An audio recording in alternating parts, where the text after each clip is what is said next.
right, we are now joined by our race winner today, William Byron. We are going to go straight to questions from the media. Please raise your hand. Wait for the wireless mic, and we'll get right to you. Who would like to be first? Kelly Crandall, winner. Kelly Crandall, Racer.com. I asked Rudy. Rudy had a good idea, of course, of the damage to the car when you spun. What were you thinking when you spun, and did the car feel any differently at that point? Yeah, when I spun, I was like, oh, here we go. We're flying through the infield. And then I was kind of looking towards the right side of the car, just thinking about, okay, can I let it roll and not lock the tires up on the asphalt to try to keep them up. But then I saw the wall was coming quick. So I kind of let go of the brake for a minute and then locked it down. And I knew at that point I was probably going to have flats. And it was just, when I tried to get spun around, it was really hard to get spun around. So I knew probably a right side tire was flat, and it was the right rear. And then I was trying to catch up, and as you do that, everything gets torn up. So it destroyed some of the floor and the crush panel and everything. So it was not good, because this car really relies on all that. So it was not good at that moment, but lost the lap, changed tires, and then at that point the conversation with Rudy was just about, okay, we're probably going to have to make some pretty big adjustments here because the car's not going to drive good. It was pretty balanced before that point. Thought we were one of the better cars, just a little bit free back in traffic after the penalty, but we were making good time. And then so we made a lot of adjustments. We changed a lot of things, rounds in all four corners and probably air pressure too, and then got it to where it was competitive. It was competitive for 15 laps, and then I was just kind of on pins and needles after that, and I would make some mistakes because I just couldn't. Either I'd put myself in some bad positions aero-wise and lose grip, or just not trust the car. So I knew when we got out front, we were in probably the lower teens, like 12th, 13th running, and we were doing okay. But I knew when we got out front, we'd have more air on the car and we'd be okay. And then it was just about playing the air game with my spotter, Brandon, trying to manage all of that. We knew weather from the start of the night was going to come into play probably at some point. From the outside looking in, that was a very chaotic, entertaining race. Behind the wheel, as you get closer to halfway and then you get past halfway, how chaotic is it for you to constantly keep getting weather updates? And are you on the edge of your seat as well, so to speak, of, is the next call going to be we're done? Do I have to keep making moves? What are you going through? Yeah, I honestly don't get too excited. I feel like, for me, I've never had a rain win. So I was like, sure enough, it's with me leading, this isn't going to happen like this. So I'm like, just thinking about what lane I'm going to choose. I think as soon as the caution came out, I asked, what lane are we going to choose? Because I didn't even want to think about, possibility of rain and, coming down pit road. All that was secondary to me. I was just thinking about, okay, how can we control the race so then when the next caution comes out for rain, we're in a good spot. But so I started thinking about that, and then my spotter and Rudy as well was, Brandon and Rudy were both talking about, okay, it's starting to rain around the track, and I started to get some drops on the windshield. So I was like, okay, we're probably going to get some drops, and then it's going to stall, and then we're going to go back again. So I just kept thinking that way. And then even when I got out of the car, I kept thinking that way. And eventually when we got over there, I knew it was official. And then you start to feel better about it. But, it takes a long time. For me, I'm just trying to stay locked in the race. We'll go Justin, then Lee. So is Jeff going to make you sit in a calendar and count up 3,000 races? As long as they'll have me, I'll keep going. Hopefully I can get to 3,000. That seems like a lot of races. So, I don't know how many years that is, but I'm willing to do it as long as I can. So, I love what I do, and hopefully keep doing it. I just like to race, and feel like I'm just this year starting to just kind of understand the flow of everything, and it's starting to click. So it's been a good year, but like someone told me in a meet and greet today, they're like, how many races are in a year? And I was like, 38 and a couple exhibition, and we're on 19. I'm like, okay, well, we still have like half a season to go. So everything we've done to this point's great, but we still, if we suck from here on out, it's not going to be fun. So hopefully we just keep it going.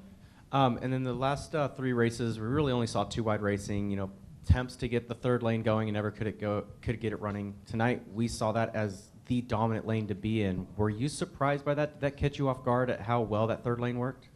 Yeah, it had to get cleaned off. It's definitely grayer up there, but you can count on Reddick to clean it off. You know, he goes there right away, which is amazing. But I think he kind of cleaned off the entry, and then it started cleaning off. You know, center off, got a little bit cleaner, and then I think handling was just a big enough issue where, I mean, I don't think if handling wasn't an issue, you're still going to see 2 wide because the car has so much drag that you can run the bottom 2 lanes and not ever get a run on the outside. But the fact that handling and how much we were lifting, made it a 3 wide race. And really it was just about trying to find clean air, which was what made your car handle better.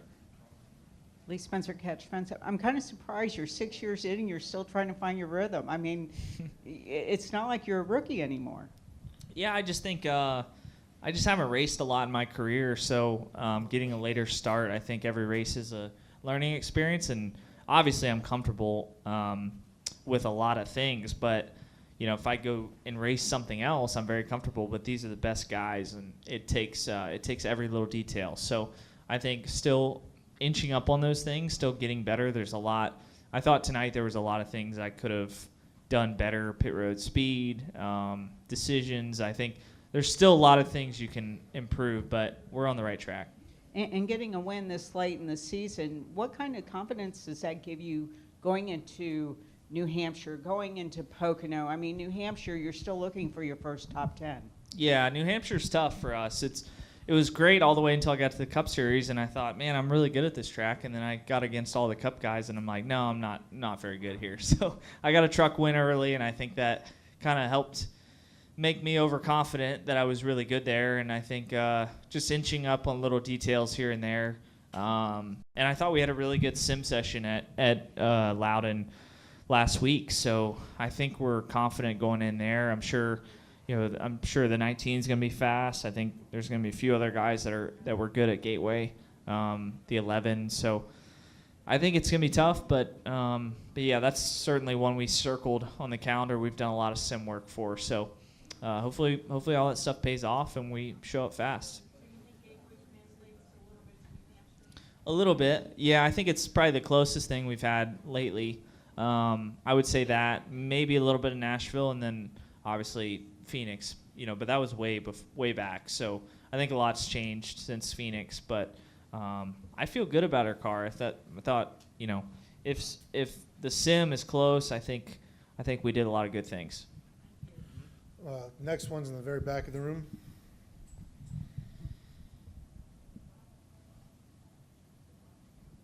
Hey, William, Dwayne with the 3-point conversion.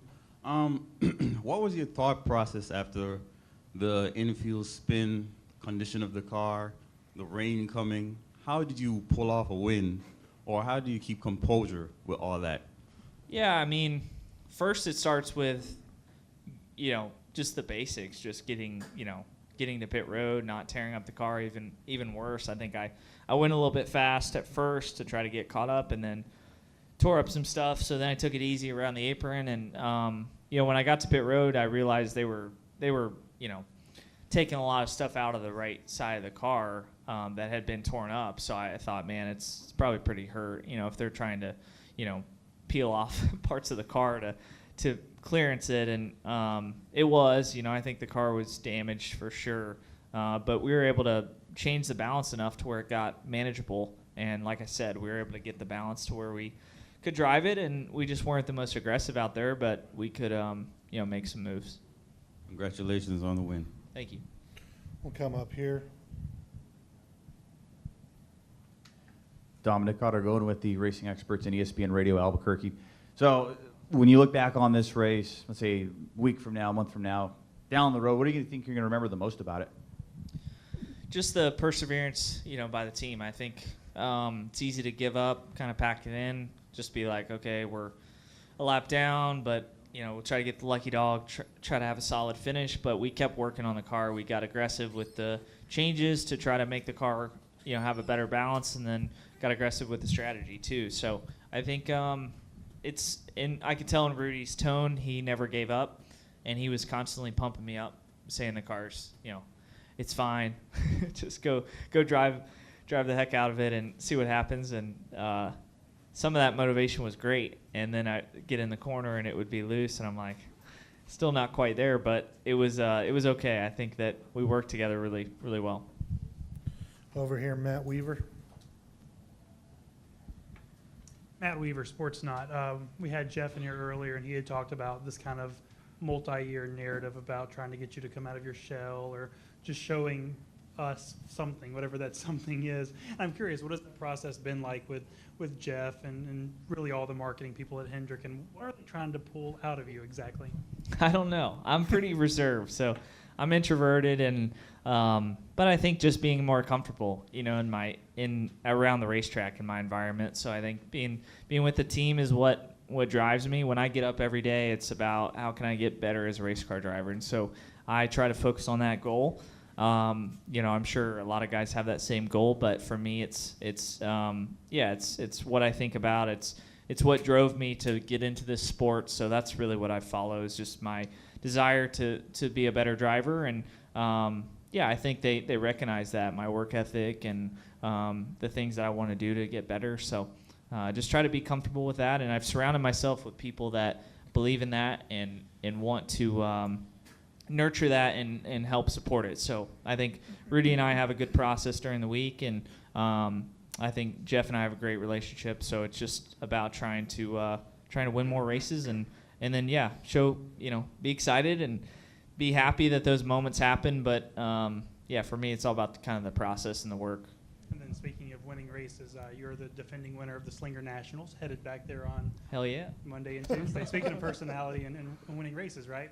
Yeah. What's so cool about that event? Why is that on the radar? It's a midweek, obviously, and how do you feel about your chances with camping? Yeah, I feel good about it. Still a little bit pissed off at the last race that ran a super, got moved and finished second. So, excited to get back in those cars. I think the Slinger Nationals is going to be really competitive this year. I think Eric's running well. He's got his stuff good, and Chase is going to be up there, Matt. So, and then the whole cast of characters up there. So, there's a lot of local guys that are fast too. And I think the thing I learned last year is just try to keep my heart rate in check. It's easy to get worn out there. So, hopefully I don't fall out of the seat and I can do a good job for the team. And I'm excited. I haven't ran a super late model in a few months. It's kind of been a couple months of just personal stuff, and none of the races really lined up for me to run. But I'm looking forward to it. It's going to be a busy week, but it'll be fun. Yeah, see ya. And we will close in the middle here with the Bob. Oh, no, we'll go to the Bob Pockris, and then we'll close with Kelly. Got it in just in time. Bob Pockris, Fox Sports. I want to say you're 21 points ahead of Truex now in the regular season. Just how much have you been looking at these points every week just to see about the regular season title? We definitely look at it. There's no doubt about it. I look at Racing Reference and look at all the top 5s, top 10s, and all that stuff. But I think Truex has been running really well, and it's just a matter of us performing well. I feel like if we can perform at a high level, we put ourselves in position to run up front and get stage points. And it's a long. We still got 6-7 races till the playoffs, and we just gotta keep inching up on it. We can't have any major bad weeks, and this looked like it was going to be a bad week, and we overcame it. So it's a good lesson to learn, but I think we're coming up on 2 tough tracks that we got to really hone in on with Pocono and Loudon. So I know that 19 is going to be fast there, and all the JGR cars, so we got to keep it up. Kelly.